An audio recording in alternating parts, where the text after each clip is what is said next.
Into details. చిలకలూరిపేటలో జరుగుతున్న ప్రజాగళం బహిరంగ సభలో ఓ వ్యక్తి వినూత్న వేషధారణతో ఆకట్టుకున్నాడు. సైకో ప్రూఫ్ జాకెట్ చేసుకుని జగన్ ప్రభుత్వంపై నిరసన తెలిపాడు. రాజధాని లేని రాష్ట్రం చేసి ప్రాంతాల మధ్య జగన్ చిచ్చు పెట్టాడని మండిపడ్డాడు. నమ్మకం పేరు చెప్పి నాశనం చేస్తాడు, జగన్ మళ్లీ గెలిస్తే మట్టి కూడా మిగలదంటూ చొక్కాపై రాసుకున్నాడు ఆ వ్యక్తి. జగన్ పోవాలి, జనసేన, టీడీపీ, బీజేపీ కూటమి ప్రభుత్వం రావాలని ఆకాంక్షించాడు. కూటమి కోసం త్యాగాలు చేసిన పవన్ కళ్యాణ్కు సెల్యూట్ అంటున్న సామాన్యుడితో మా ప్రతినిధి Sambasivarao face to face. Prajagalam సభలో వినూత్నమైన రీతిలో వైసీపీ ప్రభుత్వంపై నిప్పులు జరుగుతూ టీడీపీ జనసేన కూటమిని తమకు గెలిపించాలంటూ కూడా ఒక వ్యక్తి తన యొక్క డ్రెస్లో ఆ యొక్క ఏదైతే వ్యతిరేక భావాలు ఉన్నాయో డ్రెస్ మీద రాసుకోవడం జరిగింది. అసలు ఈ డ్రెస్ భావాలు ఎందుకు రాసుకున్నారు ఏంటనేది ఆయన తెలుసుకుందాం. ఏంటంటే ఈ డ్రెస్ మీద సైకో ప్రూఫ్ జాకెట్ అని రాశారు. అంటే ఏంటి అసలు దాని అర్థం? కిందేమో నమ్మకం పేరు చెప్పి నాశనం చేస్తున్నాడు అని రకరకాల స్లోగన్స్ రాశారు. సామాజిక బాధ్యతతో సామాజిక కార్యకర్తగా నా మనసులోని ఆవేదనని ఈ సైకో ప్రూఫ్ జాకెట్ రూపంలో నేను రూపకల్పన చేశానండి. దీనిని ప్రతి నియోజకవర్గంలో ప్రతి అభ్యర్థి 175 నియోజకవర్గాల్లో ఉన్న పోటీ చేసే ప్రతి అభ్యర్థి ప్రచారానికి వాడుకునే విధంగా దీన్ని డిజైన్ చేశాను. దీని ముఖ్య ఉద్దేశము జగన్ రెడ్డి పరిపాలనని సామాన్య ప్రజలకి తెలియజేయటమేనండి. గ్రామీణ ప్రాంతాల్లో కానీ పట్టణ ప్రాంతాల్లో కానీ డివిజన్స్లో కానీ ఇది ప్రచారానికి వాడుకునే విధంగా నేను తయారు చేశానండి. నేను జగన్మోహన్ రెడ్డి గారిని నేను ఒకటే అడుగుతున్నాను, మీరు రాజశేఖర్ రెడ్డి బిడ్డగా బాగా పరిపాలిస్తారని నమ్మి మేము ఓట్లేసి గెలిపించి పదవినిచ్చి తండ్రి స్థానంలో మిమ్మల్ని కూర్చోబెడితే మీరు పదవిని ఎక్కిన మరుక్షణం నుంచే పగా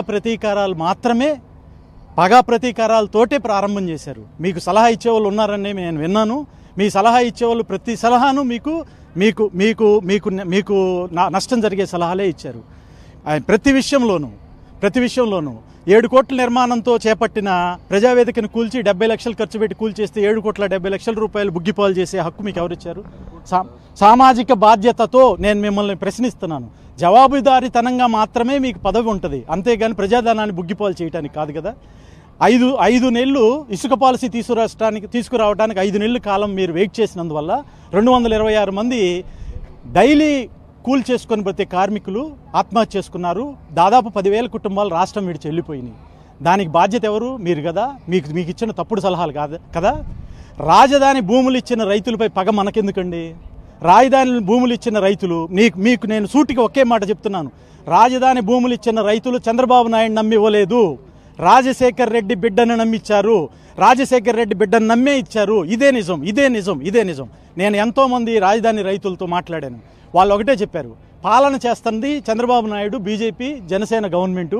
వాళ్ళు 29 గ్రామాలని రాజధానిగా ప్రతిపాదిస్తే మేము రాజశేఖర రెడ్డి బిడ్డ అసెంబ్లీలో ఆమోదించాడు కాబట్టి ఇక మేము అభద్రతా భావానికి ఎందుకు లోను కావాలని నమ్మి ఇస్తే వాళ్ళ తోబుట్టు వాళ్ళ కన్న కొడుకు లాంటి ఆ ఆస్తిని నమ్మి గవర్నమెంట్కి ఇస్తే మీరు 3 రాజధానుల పేరుతో 3 ముక్కలు చేసి వాళ్ళ జీవితాన్ని నడి రోడ్డు మీద నిలబెట్టారే. ఆ సలహా మీకు ఇచ్చింది తప్పుడు సలహా. అలానే తాకట్టు పెడదాం అప్పు తెద్దాం ఇదే లైన్లో మీరు పరిపాలన కొనసాగింది. కానీ అభివృద్ధి, సంక్షేమం, సంపద సృష్టించడం వైపు ఎట్టి పరిస్థితుల్లో మీరు ముందుకు సాగలేదు. చంద్రబాబు నాయుడు అవినీతి చేశాడని జైల్లో వేస్తే ఆయన అవినీతిపరుడిగా మిగిలిపోతాడు అని మీరు భావించారు. అది తప్పుడు సలహా. ఇకపోతే మీరు తీసుకున్న ప్రతి నిర్ణయంలోనూ పగా ప్రతీకారాలు, పదవి వ్యామోహం తప్ప ఏ విధమైన రాష్ట్రానికి మేలు జరిగే ఏ విధమైన ఆలోచన మీరు చేయలేదన్నది నా సంకల్పం అండి. ఈ సభ ద్వారా నేను ఒకటే అడుగుతున్నాను, చంద్రబాబు నాయుడు గారు, 5 కోట్ల ఆంధ్ర రాష్ట్ర ప్రజలు మీకు పదవిని ఇవ్వడానికి సిద్ధంగా ఉన్నారు. మీరు సంపదను సృష్టించి పేదలకు పంచండి, అంతేగాని రాష్ట్రాన్ని అప్పుల పాలు చేసి మాత్రం పరిపాలన, సంక్షేమం అని చెప్పని మీరు చేయొద్దు. ఇంకో విషయం ఏంటంటే నరేంద్ర మోడీ గారికి అంపశయ్యం మీద ఆక్సిజన్ అందక విలవిల్లాడుతున్న మా రాష్ట్రాన్ని మీరు కాపాడండి సార్. ఇదే వేదిక నుంచి మా రాష్ట్రాన్ని కాపాడి మాకు ఒక మంచి మెసేజ్నివ్వండి. ఇంకొక చిన్న విషయం, ఈ సభా వేదిక సాక్షిగా నేను 5 కోట్ల మంది ఆంధ్ర పక్షాన్ని నిలబడి మాట్లాడుతున్నాను. పవన్ కళ్యాణ్ గారు ఒక ఆంధ్ర రాష్ట్రానికి ఒక భగత్ సింగ్ లాంటి వ్యక్తిగా మిగిలిపోయాడు. ఎందుకు అని అంటే ఆయన 2014లో పార్టీ పెడితే నేను పదవుల కోసం పార్టీ పెట్టలేదు, రాష్ట్రం కోసం వచ్చానని అన్నాడు. అది కొంతమంది నమ్మల, కానీ ఈరోజు నమ్ముతున్నాం. 24 సీట్లు తీసుకొని వాళ్ళ మనుషులు వాళ్ళ కార్యకర్తలు ఆవేదన చెంది ధర్నాలు చేస్తూ ఉంటే మరలా బీజేపీ కోసం 3 అసెంబ్లీ స్థానాలు, 1 ఎంపీ స్థానాన్ని త్యాగం చేసిన అలాంటి వ్యక్తి రాష్ట్రం కోసం మాత్రమే పుట్టాడు, రాష్ట్రం కోసం మాత్రమే పార్టీ పెట్టాడు, రాష్ట్ర ప్రజల కోసం మాత్రమే త్యాగం చేశాడు.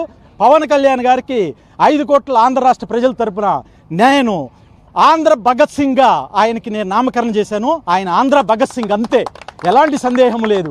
పదవుల అవసరంలా, ప్రజల సంక్షేమం, రాష్ట్ర సంక్షేమం ముఖ్యం. ఇప్పుడు చెప్తున్న అంత ఆవేదనలో కూడా మరలా మూడు ఎమ్మెల్యే సీట్లు, 1 ఎంపీ సీట్ని త్యాగం చేస్తే శిరస్సు ఉంచి నమస్కరించి మీకు కృతజ్ఞతలు తెలియజేస్తున్నాను సార్. పవన్ కళ్యాణ్ గారు, ఇంకొక చిన్న మాట చెప్తున్నాను సార్. 175 నియోజకవర్గాల్లో 154 నియోజకవర్గాలు మీ అభ్యర్థులు కాకుండా పోటీ చేస్తున్నారు. ఆ ప్రాంతంలో మీ దగ్గరికి చేర్చాలని మనస్ఫూర్తిగా కోరుకుంటున్నాను. ఇది రాజకీయ సలహా మాత్రమే. ఓటు బదిలీ పరిశీలకులను నియమించండి, సమన్వయకర్తలు కాదు. మరలా ఇప్పుడు కొత్తగా ఓటు బదిలీ పరిశీలకులను నియమించండి. ఓటు బదిలీ పరిశీలకులు మండలానికి ఒకరు నియమించండి. ప్రతి గ్రామంలో సమావేశాలు నిర్వహించి ఓటు బదిలీ అయ్యేట్టుగా చూడాల్సిందిగా. చూస్తే మీరు చేసిన త్యాగం సఫలీకృతమైద్ది, వృధా కాదని నేను కోరుకుంటున్నాను సార్. నమస్కారం, థ్యాంక్ యూ. మొత్తం మీద ఏదైతే ఈ యొక్క సభా ప్రాంగణంలో వినూత్న రీతిలో వైసీపీ పార్టీకి దింపేయాలి, జనసేన, టీడీపీ, బీజేపీ భాగస్వామ్యంలో ప్రభుత్వం రావాలంటూ కూడా ఆయన చేస్తున్నటువంటి నిరసన గలం అయితే జరుగుతుందో అది చాలా అందరినీ కూడా, సూపర్లందరినీ కూడా ఆసక్తికరంగా ఆయన ఇచ్చేటటువంటి స్పీచ్లతో కానివ్వండి, ఆ యొక్క డ్రెస్ కోడ్తో కూడా అందరినీ కూడా అతని వైపు చూసే విధంగా చేస్తున్నటువంటి పరిస్థితి. కెమెరామెన్ ప్రవీణ్తో